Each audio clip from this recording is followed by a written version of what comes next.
3. Sistem ekonomi dunia. Kehidupan manusia tidak pernah terlepas dari yang namanya ekonomi.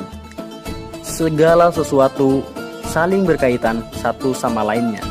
Inilah sistem ekonomi, sebuah cara yang dipakai untuk mengelola semua kegiatan perekonomian di masyarakat.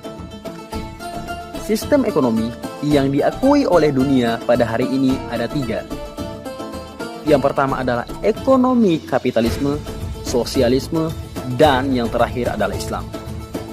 Kapitalisme adalah sebuah sistem yang lahir dari pemikiran Adam Smith dalam bukunya yang berjudul The Wealth of Nations, memandang bahwa pemerintah tidak boleh ikut campur dalam urusan perekonomian. Ekonomi kapitalisme yang berdasarkan asas manfaat dibebankan atas kebebasan individu, memberikan kebebasan kepada siapapun yang berkuasa pada mereka pemilik modal tanpa ada batasan, dan negara tidak berhak ikut campur di dalamnya. Kepemilikan itu bebas dimiliki oleh siapa saja, baik itu individu maupun kelompok tertentu. Kemudian, ekonomi sosialisme adalah sistem yang berdasarkan materi dari gerakan kolektif yang memberikan rasa yang sama dalam setiap individu.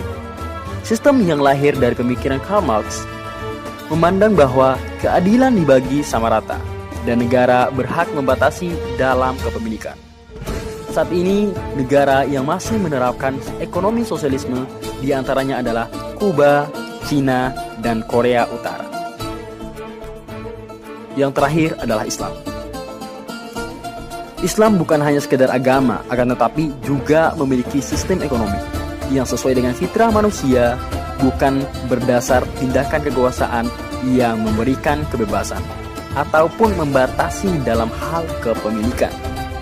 Karena Islam terdiri dari 3 kepemilikan. Yang pertama adalah kepemilikan individu yang diberikan kebebasan dalam memiliki harta tanpa ada batasan. Yang kedua, kepemilikan negara seperti infrastruktur, jalan raya, dan lain sebagainya. Dan yang terakhir adalah kepemilikan umum seperti air, padang rumput, dan api.